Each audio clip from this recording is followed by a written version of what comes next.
de Joël Etienne. Aujourd'hui, nous allons jeter un regard très profond sur tout ce qui arrive à la Côte d'Ivoire. En un, si ce n'est pas la politique, est-ce que les Ivoiriens peuvent se battre entre eux? En deux, Madame Gbagbo fait des tournées historiques, mais pourquoi est-elle seule? En trois, obsèque de Didier Arafat. Nous attendons le bilan du gouvernement. En quatre, ce que nous pensons du nouveau gouvernement pléthorique mis en place par le président Alassane Dramane Ouattara. En 5,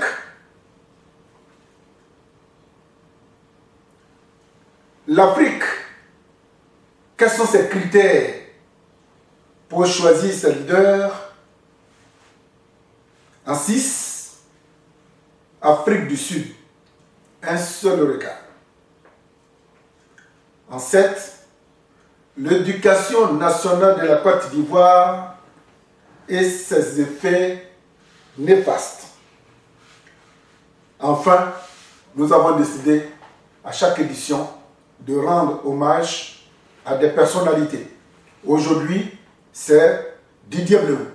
Bonjour, bonsoir, en fonction de là où vous nous suivez. Les Ivoiriens peuvent se battre véritablement entre eux? Je ne pense pas. Ce qui divise les Ivoiriens est vraiment ailleurs.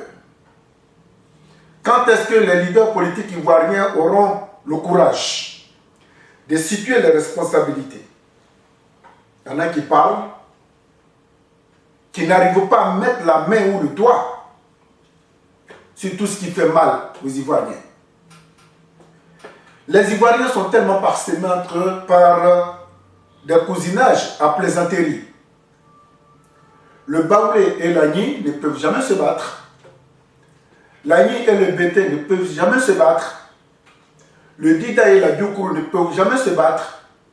Le Koulango et j'en passe, j'en passe, j'en passe, j'en passe.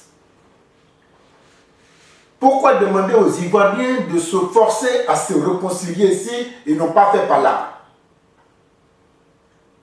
Ceux qui sont venus attaquer la Côte d'Ivoire ne sont pas des Ivoiriens. Et l'Ivoirien nouveau que M. Ouattara est en train de prôner en ce moment, c'est des rapaces, le coupeur de gorge, c'est coupeur de tête, c'est ritualistes. Ils sont tellement nombreux. Ce ne sont pas des Ivoiriens. Alors, il faut que les politiques ivoiriennes, les Ivoiriens plutôt, sachent où est le bas. La Côte d'Ivoire, du temps du président Laurent Gbagbo, a été attaquée, mais foncièrement attaquée par l'armée française, qui voulait absolument mettre M. Ouattara. Donc aujourd'hui, le mal de la Côte d'Ivoire, c'est M. Alassane Dramane Ouattara, qu'on a imposé à la tête de la Côte d'Ivoire. Comme quelqu'un me disait, un grand pays comme la Côte d'Ivoire, pour pouvoir le commander, les gens sont obligés de faire une commande extérieure. Les conséquences, nous les vivons. Donc, le jour où les hommes politiques auront le courage de dire que les Ivoiriens n'ont pas besoin de se réconcilier parce qu'ils n'ont pas fait par là, et que c'est ceux qui tirent les ficelles, la France, l'ONU, l'UA, les pays environnants, c'est eux qui causent problème aux Ivoiriens. Comment faire pour s'en défaire? Ou bien comment les Ivoiriens doivent faire pour leur demander pardon? C'est là le problème. Entre les Ivoiriens, il n'y a pas de problème. C'est ceux qui sont en train d'envahir la Côte d'Ivoire aujourd'hui qui créent des problèmes aux Ivoiriens. Alors comment faire? Il faut arrêter dans l'immédiateté la naturalisation abusive, sans cesse. La Côte d'Ivoire n'a plus de frontières. l'état civil est complètement à l'abandon. C'est ouvert comme ça. Ils arrivent, on leur donne des papiers sur le champ. Mais quand c'est un Ivoirien qui va aller faire sa carte nationale d'identité, on lui donne un récépissé. Et le récépissé, je crois, il est valable 1 an. Mais une fois que les 12 mois finissent, pour que l'Ivoirien puisse avoir sa carte nationale d'identité, c'est la croix et la bannière. Alors, est-ce que les hommes politiques ivoiriens, toutes tendances confondues, peuvent tirer les conséquences pour dire que les Ivoiriens n'ont pas de problème? C'est ceux qui viennent s'imposer avec fracas, avec fusil, les orpailleurs clandestins dont le président Bédié parlait tantôt. Et tout ce monde-là, vous arrivez à Abidjan, vous arrivez partout, ils arrivent goutte à goutte et ils s'installent.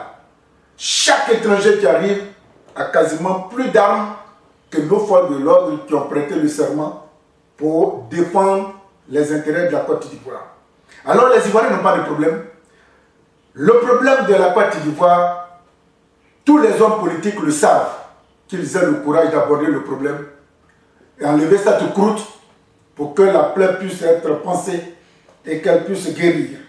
Sinon, en état, M. Ouattara fera tout ce qui est en son pouvoir pour se maintenir et au demeurant installer quelqu'un pour poursuivre ses œuvres machiavéliques, inhumaines, consacrées à satisfaire l'étranger que de donner à manger le bien-être à ses compatriotes ivoiriens. Leader politique, que tu sois de l'opposition, que tu sois du pouvoir, aie le courage de mettre là où ça fait mal pour qu'une fois pour toutes, on puisse enlever le bouchon sous la bouteille et que les Ivoiriens puissent consommer ce qui est dans cette bouteille-là. Madame Gbagbo fait des tournées historiques, mais pourquoi est-ce qu'elle est seule? J'admire le courage de Madame Gbagbo. Beaucoup de gens m'interpellent pour me dire, mais au fait, Madame Gbagbo tire ses ressources au doux. Parce que faire ces gens de tournées, c'est de l'argent.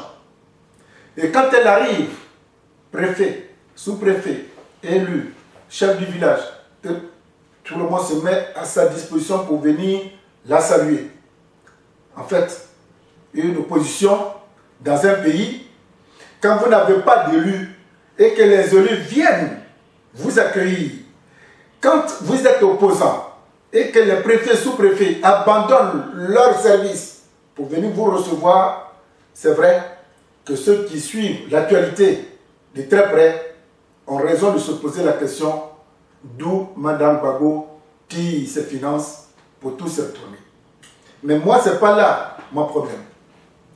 Mon problème, c'est que Mme Gbagbo sait qu'elle fait partie des icônes politiques de la Côte d'Ivoire.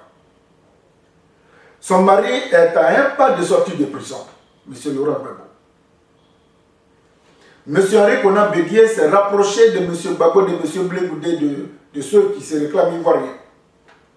Il dit, venez, nous allons former une plateforme.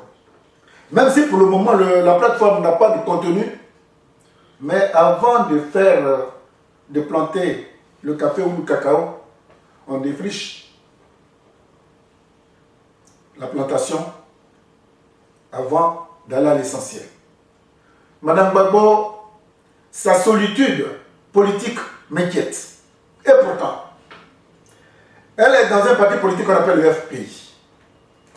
M. Assouadou, Laurent Akoum, pour ne citer que ces deux-là, pourquoi Mme Gbagbo ne les associe-t-il pas à ces tournées pour montrer qu'au FPI, en dehors de ce que M. Afingue s'en fait, les autres sont solidaires? Pourquoi Mme Gbagbo, dans ces différentes tournées aussi historiques, dont je viens d'en parler, n'associe-t-elle pas plutôt M.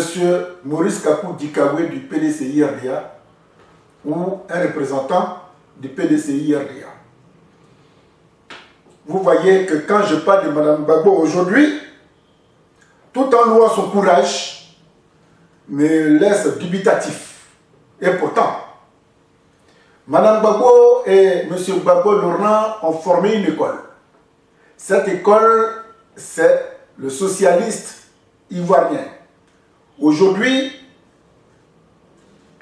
la gestion politique de Mme Gbagbo et de son mari, c'est le corollaire que nous sommes en train de payer. Je voudrais savoir, poser la question à Mme Gbagbo. Madame, je vous félicite. Dites-moi pourquoi tout ce que vous faites en solo. Cela inquiète.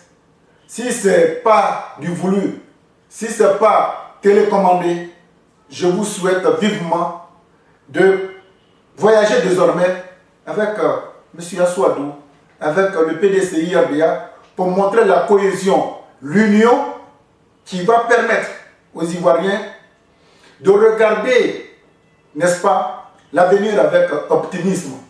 2020 inquiète tellement que quand on joue en solo comme ça inquiète vraiment les Ivoiriens. Madame Gbagbo, vous avez votre part, je loue votre courage, je ne vous critique pas, ce n'est qu'un constat. Les obsèques de Didier Arafat, qu'est-ce que nous devons attendre?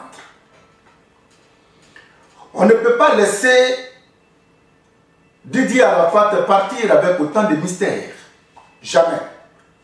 Alors si c'est pour ça que le procureur de la République veut faire des tournées internationales pour ramasser tous les cyberactivistes, c'est-à-dire tous ceux qui sont sur les réseaux sociaux, les arrêter pour les mettre en prison, je crois qu'il y a une autre prison qui est construite en Côte d'Ivoire, parce que celle que nous connaissons à Maka, dans une seule chambre de 4 mètres carrés, il n'y a pas moins de 50 à 40 personnes. Où va-t-il mettre tout ce monde-là qui ne font que réclamer, dire la vérité, que oui, Didier Arafat, si les gens ont profané son corps, c'est parce qu'il y a eu trop de bruit autour. Il y a eu trop de constats autour. Et les jeunes gens ont dit non, il y a trop de suspicions. Le cercueil n'a pas été ouvert. On dit qu'il y a eu près de 3 corbillards. Bon, il y a tout. Donc, ça a poussé les Chinois à aller jusqu'à l'irréparable. Sortir le cercueil, l'ouvrir.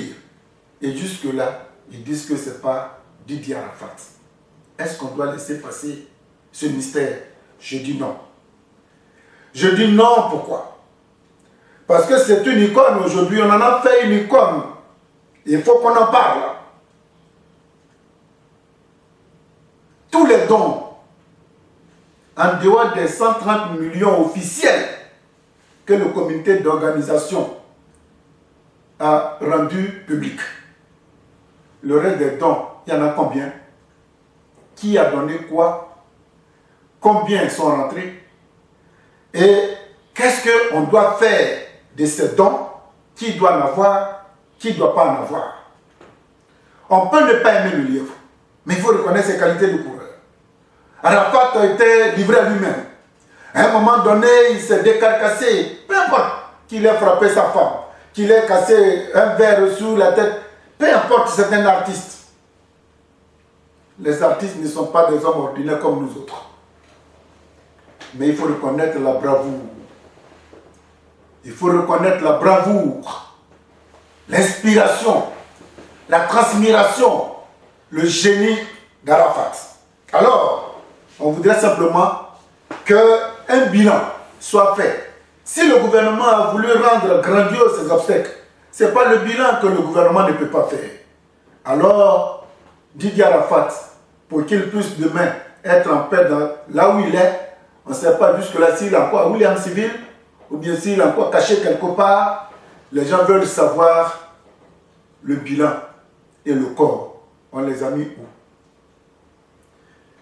À propos de ces obsèques, il y a un constat, une image qui m'a choqué. Et je voudrais partager avec vous.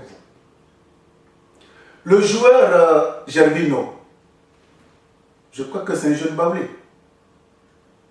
Madame Kandia Kamara, c'est quoi le lien entre elle et Gervino pour que c'est elle qui prend l'argent de la quête funéraire de Gervino pour les remettre aux parents?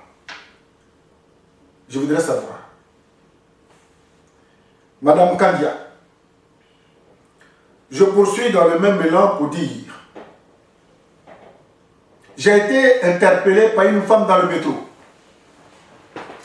Pour la première fois de ma vie, j'ai eu très peur. La dame, elle me regarde tout droit dans les yeux pendant un certain moment, j'ai eu tellement peur, j'ai paniqué. Et puis elle s'approche de moi et dit, bonjour monsieur. Je dis, bonjour madame. Elle dit, c'est monsieur Etienne? Je dis oui. Elle dit, vraiment, je rêve de vous rencontrer. Et voilà que Dieu me donne la possibilité de vous rencontrer dans le train. Madame, c'est quoi le problème? Elle dit, le problème, ma fille a eu le bac en Côte d'Ivoire. Le bac D. Je me suis battu, décarcassé pour que ma fille vienne poursuivre le reste de ses études en France. À la rentrée, je suis allé inscrire ma fille.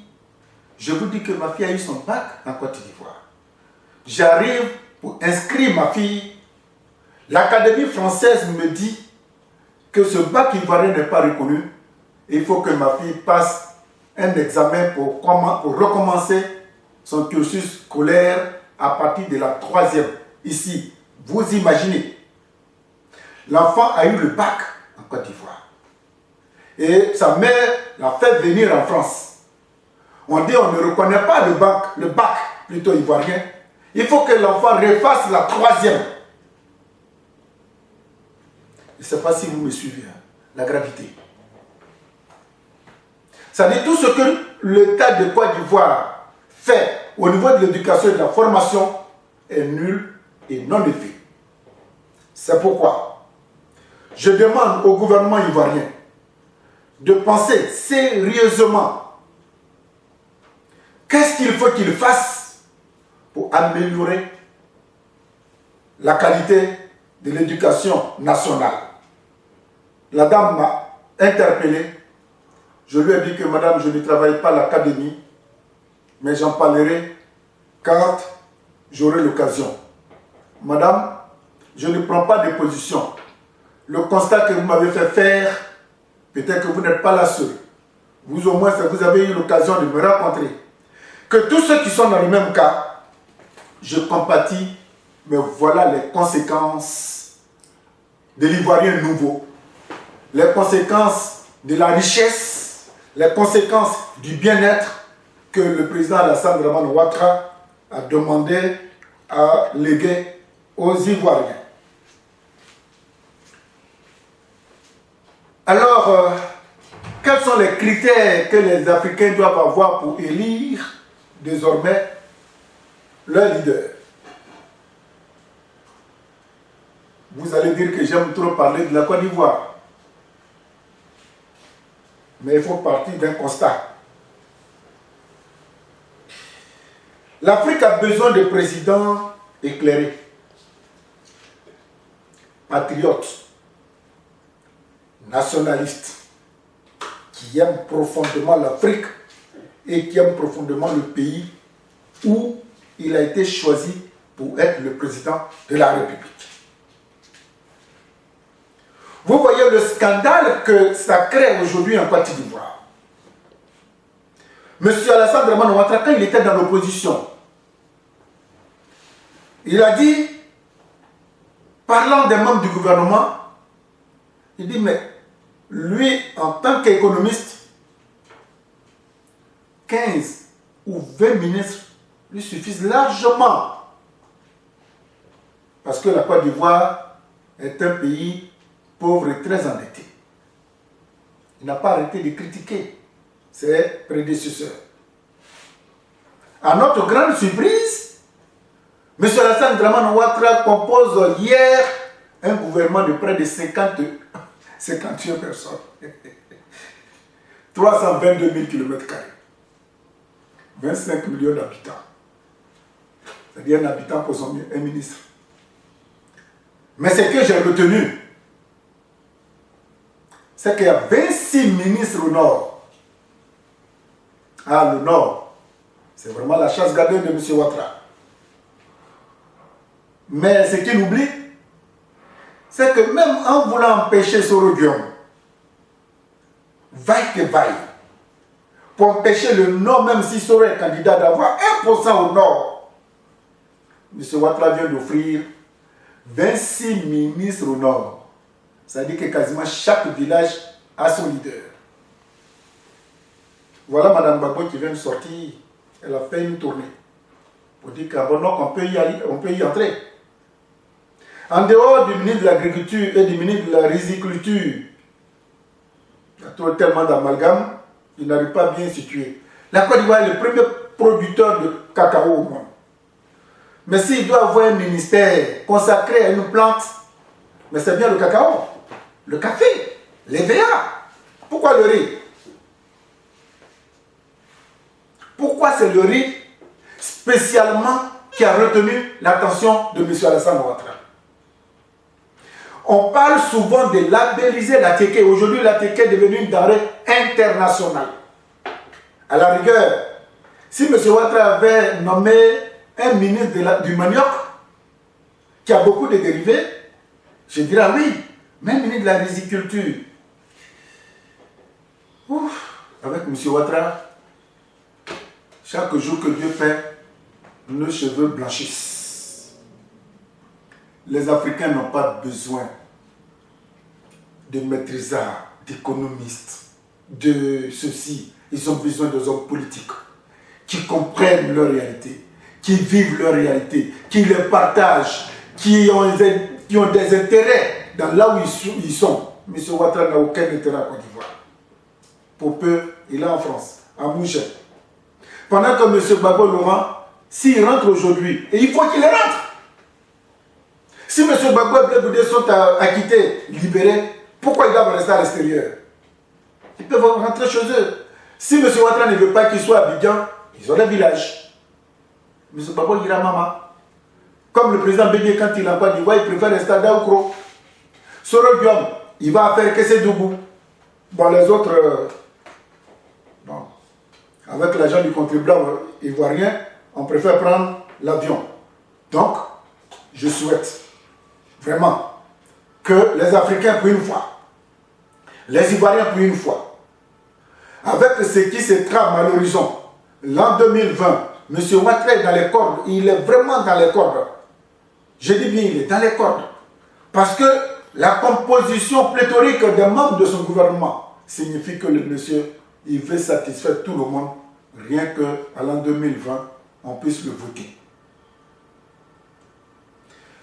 Ne votez pas des gens parce qu'ils sont beaux. Ne votez pas des gens parce qu'ils sont de votre village.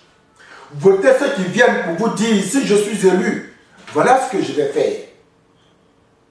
Pour qu'à la suite de ce projet-là, chaque 1 an ou chaque 2 ans, on puisse lui demander de venir faire le bilan de sa gestion. Mais s'il faut qu'on passe tout notre temps à voter par clan, par beauté ou par bagage intellectuel, l'Afrique sera toujours en retard. Ça m'amène à parler du problème de l'Afrique du Sud. Voilà un pays qui a tout. L'Afrique du Sud a tout. Pendant l'apartheid, les jeunes africains, sud-africains noirs, pour la plupart n'ont pas fait de longues études. Ils ont passé tout leur temps dans les ghettos. On appelle ça le township. Ils n'allaient pas à l'école. Donc, quand Mandela est sorti de prison, c'était un problème tellement sérieux que quand il a vu que s'il aborde le problème de l'insertion des Noirs sud-africains dans les tissus économiques de son pays, il allait avoir de sérieux problèmes. Les Blancs ont tout fait à leur niveau. Les Noirs sont restés cloîtrés quelque part. Après le décès de Mandela, si vous constatez très bien, aucun président noir africain, sud-africain, n'a terminé correctement son mandat. Il y a toujours des petits coups d'État en interne. Alors, ces coups d'État en interne font qu'aujourd'hui le Sud-Africain pense que son malheur vient des autres Africains qui sont chez eux et qui se débrouillent à travers des petits restaurants, à travers des boutiques, à travers tout ce qu'ils peuvent faire pour avoir de l'argent. Mais le Sud-Africain, il ne voyage pas. Le Sud-Africain ne voyage pas. Parce que s'il voyageait, sincèrement, le comportement qu'il nous offre là n'allait pas être un très bon comportement. Ils ne sont pas hospitaliers. Parce que c'est des gens qui ont tout. Ils ont tout. Mais ils ne sont pas intellectuels pour pouvoir se prendre en charge. Les Blancs sont partis. Les Sud-Africains sont livrés à eux-mêmes. Ils ne savent pas comment faire pour chercher de l'argent. Et les autres qui ont un peu d'expérience, qui les ont poussés à aller chez eux, ils trouvent qu'ils sont un peu de trop. Ils les tuent. L'image que l'Afrique du Sud vient de nous offrir, elle n'est pas du tout digne. Vraiment pas digne. Mais ça découle, je dis bien ça découle, du fait qu'ils n'ont pas été loin à l'école. Ils ont passé tout le temps à lancer les cailloux. Ils ont chassé les Blancs. Les Blancs sont partis avec l'économie, avec l'argent, avec tout. Et aujourd'hui, les Noirs sont là. Ils ne savent plus quoi faire. Je ne sais pas parler anglais. Pour dire à nos frères sud-africains que ce n'est pas la meilleure manière de se venger. L'image qu'ils nous offrent là, ce n'est pas du tout une image naturelle. Les autres nous regardent et c'est vraiment honteux. Je leur demande pardon. Ils n'ont qu'à se tourner, réfléchir à leur niveau. Il ne faudrait pas qu'ils prennent les étrangers qui sont chez eux comme des gens de trop. Il y a un ministre sud-africain qui a dit qu'il y a 80% d'étrangers. Donc lui, il trouve que c'est normal parce que les gens sont en train de les envahir. Oui, mais si vous êtes quelque part que vous ne savez pas que là où vous êtes important, mais les gens sont obligés de quitter chez eux pour venir prendre, c'est le cas de la Côte d'Ivoire. Je voudrais que l'Union africaine, je voudrais que l'ONU, pour une fois, au lieu de condamner de manière superficielle, je leur lance cet appel. Réunissez tous les chefs d'État africains, s'il vous plaît, pour qu'une fois, tous ces chefs d'État réfléchissent sérieusement sur les maux qui minent l'Afrique. Il y en a tellement, mais spécifiquement pour l'Afrique du Sud, c'est important. Ne condamnez pas de manière superficielle, faites asseoir les leaders, essayez de réfléchir, prendre des sanctions sévères pour que si demain ça se répétait, ces sanctions puissent agir. Quand je vois l'Amérique qui condamne l'Iran, l'Irak avec des embargos, voilà des occasions.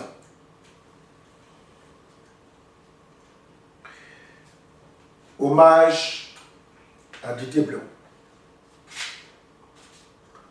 Le visage radieux, angélique, qui s'est caché, douleur, émotion et attaque, sans défense, mais solide.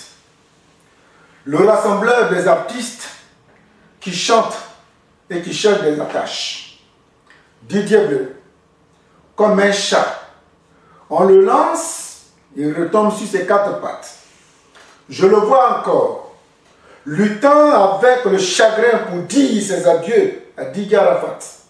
Il se battait pour éteindre non seulement physiquement l'émotion et faire parler les autres pour rendre hommage à Didier Arafat.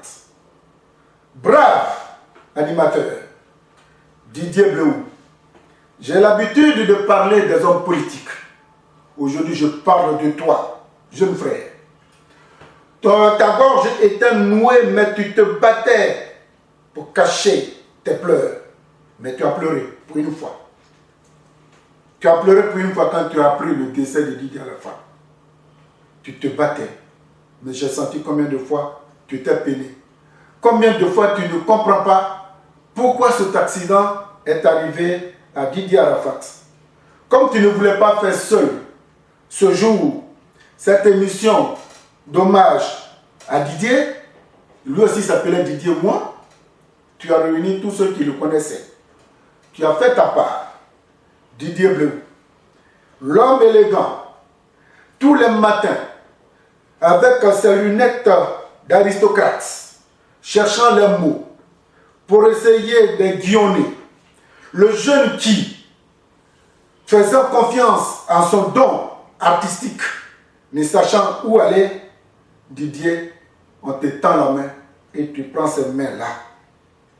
Depuis l'Europe, nous voudrons te saluer. Saluer ce courage. Quand on te voit, ton bléou veut dire que tu es à Caen. Mais ce n'est pas seulement que les artistes à Caen que tu promues, mais plutôt tout le monde.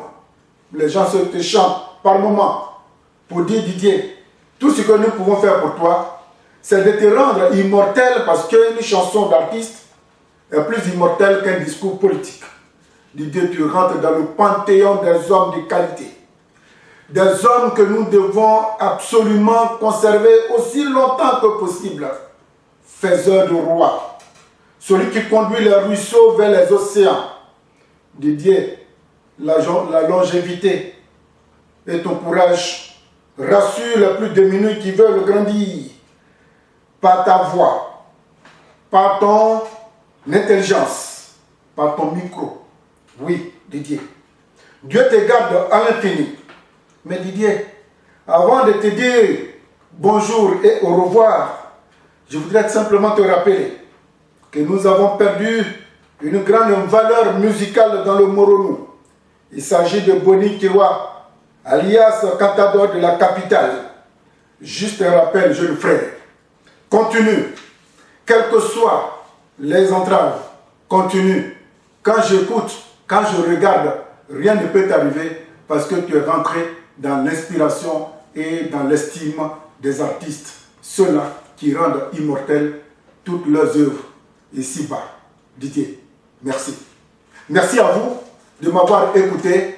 Je voudrais simplement dire merci à cette dame qui m'a apostrophé pour me dire que sa fille qui a eu le bac en Côte d'Ivoire, on l'oblige à reprendre la 3e à Paris. Ah oui, les réalités sont là. Mais Paris, là, ils n'ont pas pris 4 jours pour construire Paris. Le combat, on continue. Je demande aux Ivoiriens, n'allons pas solo, allons à l'unisson. Dieu, que nous prions tous. Il y en a qui vont à l'église, à la mosquée, dans les chapelles. Nous qui faisons les libations, je crois qu'il est temps, vraiment temps, que dès maintenant nous prenons nos dispositions pour ne pas que la Côte d'Ivoire vacille encore dans une guerre civile. Les Ivoiriens n'ont pas de problème. Le problème, c'est ceux qui veulent nos richesses. Autant naturelles que sous-sol, c'est ceux-là qui nous créent des soucis. Ivoiriens, nous sommes en train d'être étouffés. Si on ne fait rien, demain, nous allons nous retrouver comme Israël et la Palestine. Si c'est ce que vous souhaitez, je voudrais vous dire simplement merci, au revoir et à très bientôt.